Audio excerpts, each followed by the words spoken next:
ছাত্রছাত্রী আমার চ্যানেলে ভিডিওটি দেখার জন্য স্বাগত জানাই। তোমরা যারা নবম শ্রেণীতে থার্ড সামেটিভ পরীক্ষা দেবে তাদের জন্য রায়োমার্টিন প্রশ্নবিচিত্র থেকে মডেল প্রশ্নপত্র 13-এর প্রশ্ন উত্তর নিয়ে আজকের ভিডিওতে হাজির হয়েছি। আশা করি ভিডিওটি শুরু থেকে শেষ পর্যন্ত মনোযোগ সহকারে দেখবে, তাতে অনেক লাভবান হবে। এবার প্রশ্ন উত্তর আলোচনা করা যাক। একের দাগে সঠিক উত্তরটি নির্বাচন করো। 1 চন্দ্রনাথ তার চিঠির সম্বোধনে যে শব্দটি কেটে দিয়েছিল সেটি ছিল প্রিয়বরেষু। প্রিয়বরেষু কেটে প্রীতিভাজনেষু লিখেছিল। পরবর্তী প্রশ্ন 1-2 দাগে এখন সে স্বাদও পূর্ণ হইল। কোন স্বাদ? সঠিক উত্তর হবে পর্বত দর্শন। 1-3 দাগে প্রশ্ন আমি এক ছড়া মালা খুঁজিতেছিলাম। বক্তা কে? বক্তা হলেন রুক্মিণী কুমার রায়। পরবর্তী প্রশ্ন 1-4 দাগে ইলিয়াসের ভালো ঘোড়াগুলি চুরি করেছিল কে? উত্তর হবে কিরবিজরা। পরবর্তী প্রশ্ন 1-5 দাগে আসিয়াছে শান্ত অনুগত বাংলার নীল সন্ধ্যা। ক্ষয়ের দাগে উত্তরটি হবে। পরবর্তী প্রশ্ন 1-6 দাগে খেয়া কবিতাটির উৎস কি? উত্তর হবে চৈতালি কাব্যগ্রন্থ। পরবর্তী প্রশ্ন 1-7 দাগে নেভে না তা হলো, উত্তর হবে যন্ত্রণা। নেভে না তার যন্ত্রণা, দুঃখ হয় না বাসি, হারায় না তার বাগান থেকে কুন্দ ফুলের হাসি। কাজে এখানে সঠিক উত্তর হবে যন্ত্রণা। পরবর্তী প্রশ্ন 1-8 দাগে ওরে ও তরুণ ঈশান। ঈশান শব্দটির অর্থ কি? ঈশান শব্দটির অর্থ হচ্ছে এখানে শিব বা মহাদেব। এখানে শিব উত্তরটি হবে। পরবর্তী প্রশ্ন 1-9 দাগে একটি আত্মনির্ভরশীল ভাষা হলো, উত্তর হবে সংস্কৃত। পরবর্তী প্রশ্ন 1-9 দাগে 1-10 দাগে প্রশ্ন নব নব সৃষ্টি প্রবন্ধের যে মহাকাব্যের উল্লেখ আছে সেটি হচ্ছে মহাভারত। 1-11 দাগে প্রশ্ন বাঙালির সর্বশ্রেষ্ঠ সাহিত্য সৃষ্টি কোনটি? উত্তর হবে পদাবলী কীর্তন। এর পরবর্তী প্রশ্নের উত্তরে আমরা চলে যাব।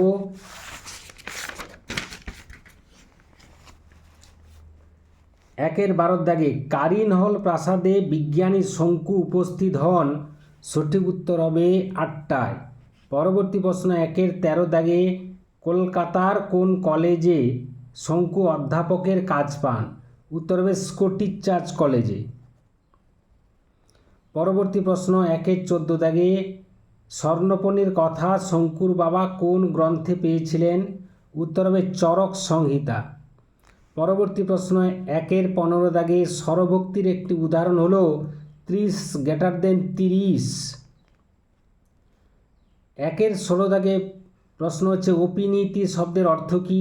অপিনীতি শব্দের অর্থ হচ্ছে আগে বসা বা পূর্বে প্রতিস্থাপন। এখানে রয়েছে পূর্বে প্রতিস্থাপন, এই উত্তরটি ঠিক হবে।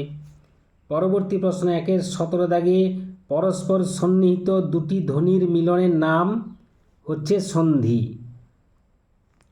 পরবর্তী প্রশ্ন 1-18 দাগে স্বল্প শব্দটির সন্ধি বিচ্ছেদ করলে হবে সুযুক্ত অল্প।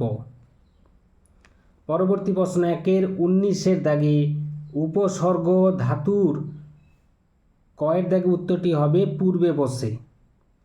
পরবর্তী প্রশ্ন 1-20 দাগে বিশেষ্য পদ নির্দেশ করে, উত্তর হবে নামকে নির্দেশ করে। এরপরে জেনে নেব 2 দাগে কম বেশি 15টি শব্দের মধ্যে উত্তর দাও। প্রথম প্রশ্ন রয়েছে 2-11। 2-11 বলতে 2-1 ভুটিয়ানিরা নিজেদের কি বলে পরিচয় দেয়? ভুটিয়ানিরা নিজেদের পাহাড়নি বলে পরিচয় দেয়। 2-2 দাগে প্রশ্ন অন্ধকারের মধ্যে তাহাকে খুঁজিতেছি। কে কাকে খুঁজছে? কথক নরেশ তার সহপাঠী চন্দ্রনাথকে খুঁজছে। 2-3 দাগে প্রশ্ন আমরাও ভিখারি হইয়াছি, দান গ্রহণ করিয়া খরচ করি। উক্তিটি কার? উত্তর হবে প্রশ্নে উদ্ধৃত উক্তিটির বক্তা হলেন রাধারানীর মা। পরবর্তী প্রশ্ন 2-এর 4-এর দাগে বন্ধুগণ হাসবেন না, কারা কেন হেসেছিল? ইলিয়াস গল্পে ইলিয়াস ও তার স্ত্রী শ্যামশ্যামাগীর কথায় অতিথিরা হেসে উঠেছিল, কারণ তারা বলেছিল এখন আর তাদের কোনো দুশ্চিন্তা নেই। যতদিন ধনসম্পদ ছিল অর্থাৎ ধনী ছিল ততদিন তাদের মনে দুশ্চিন্তা লেগেই থাকতো বা লেগেই ছিল। এই কথাটি শুনে অতিথিরা হেসে উঠেছিল। 2-এর 5-এর দাগে প্রশ্ন নগর কবিতাটি কার লেখা? নগর কবিতাটি অজিত দত্তের লেখা। পরবর্তী প্রশ্ন 2-এর 6-এর দাগে আকাশে 7টি তারা কবিতায় কোন কোন মাছের প্রসঙ্গ রয়েছে? আকাশে 7টি তারা কবিতায় চাঁদা ও সরপুঁটি এই 2 প্রকার মাছের প্রসঙ্গ রয়েছে বা এসেছে। 2-এর 7-এর দাগে প্রশ্ন ওরে ও পাগলা ভোলা দে রে প্রলয় দোলা। পাগলা ভোলা বলে কবি কাদের ডেকেছেন? মহাদেব বা শিবকে পাগলা ভোলা বলা হয়, কিন্তু কবি নজরুল ইসলাম এখানে তরুণ বিপ্লবী সম্প্রদায়কে পাগলা ভোলা বলে সম্বোধন করেছেন। 2-এর 8-এর দাগে প্রশ্ন দুঃখ হয় না বাসি, দুঃখবাসী হয় না কেন? মানুষের শৈশব বা স্বদেশ হারানোর দুঃখ যন্ত্রণা সবসময় তার মনে জেগে থাকে বা সজীব থাকে, তাই কবি এমন মন্তব্য করেছেন। অর্থাৎ এক দুঃখের সাগর পেরোনোর পর আবার এক দুঃখের সাগর তার কাছে উপনীত হয়, সেই জন্য বলা হয় দুঃখ হয় না বাসি। পরবর্তী প্রশ্ন 2-এর 9-এর দাগে স্কুল কলেজ থেকে আমরা সংস্কৃত চর্চা উঠিয়ে দিতে চাই না কেন? বাংলা অনেকাংশেই সংস্কৃত ভাষার উপর নির্ভরশীল, তাই শিক্ষাক্ষেত্রেও সংস্কৃত ভাষার চর্চা উঠিয়ে দেওয়া হয়নি।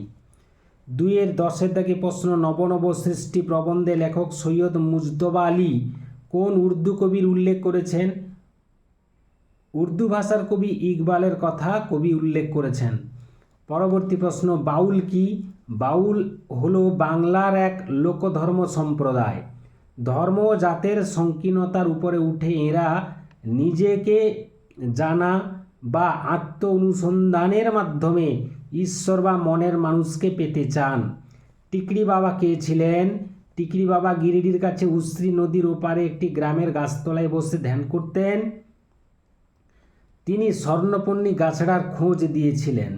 পরবর্তী প্রশ্ন 2-এর 13 দাগে স্বর্ণপর্ণী কোথায় পাওয়া যায়? কসৌলির 3 ক্রোশ উত্তরে একটি চামুণ্ডা মন্দিরের পশ্চাৎবর্তী জঙ্গলে ঝর্ণার পাশে স্বর্ণপর্ণী পাওয়া গিয়েছিল। 2-এর 14 দাগে প্রশ্ন শঙ্কু ইংল্যান্ডে গিয়ে কি দেখেছিলেন? প্রফেসর ত্রিলোকেশ্বর শঙ্কু ইংল্যান্ডে গিয়ে ক্যামব্রিজ ও অক্সফোর্ড বিশ্ববিদ্যালয়, কবি কিটসের বাড়ি, British museum, Madame Tussauds museum, national gallery প্রভৃতি দেখেছিলেন। 2-এর 15 দাগে প্রশ্ন একটি তাড়িত ধ্বনির উদাহরণ দাও। ডয়শূন্য অড়হসন্ত এবং ঢয়শূন্য অড়হসন্ত। পরবর্তী প্রশ্ন 2-এর 16 দাগে পটললতা গ্রেটার দেন পলতা কী ধরনের ধ্বনি পরিবর্তন হয়েছে? উত্তর হবে সমাক্ষর লোপ। 2-এর 17 দাগে প্রশ্ন অনু উপসর্গ দিয়ে শব্দ তৈরি করে বাক্যে প্রয়োগ করো। অনু থেকে শব্দ তৈরি হলো অনুবাদ। বাক্য রচনা হচ্ছে 10ম শ্রেণীর বাংলা পরীক্ষায় ছাত্রছাত্রীদের ইংরেজি থেকে বাংলায় অনুবাদ করতে হয়। পরবর্তী প্রশ্ন 2-এর 18 কাগজ কী ধরনের শব্দ? উত্তর হবে কাগজ হচ্ছে ফার্সি শব্দ। এই ফার্সি শব্দ বিদেশি শব্দের মধ্যে পড়ে। পরবর্তী প্রশ্ন 2-এর 19 ওকে দেখার জন্য মনটা আঁকুপাঁকু করছে নিম্নরেখ অংশটি কী ধরনের শব্দ? উত্তর হবে শব্দদ্বৈতের দৃষ্টান্ত। এই ছিল আজকের ভিডিও। আশা করি ভিডিওটি ভালো লেগেছে। ভিডিওটি ভালো লাগলে অবশ্যই একটা লাইক করে দিও, শেয়ার করে দিও। চ্যানেলে নতুন হয়ে থাকলে চ্যানেলটি অবশ্যই সাবস্ক্রাইব করে চ্যানেলের পাশে থাকো। ভিডিওটি এতক্ষণ ধরে দেখার জন্য ধন্যবাদ রইল। নেক্সট ভিডিও আবার তোমাদের সঙ্গে দেখা হচ্ছে।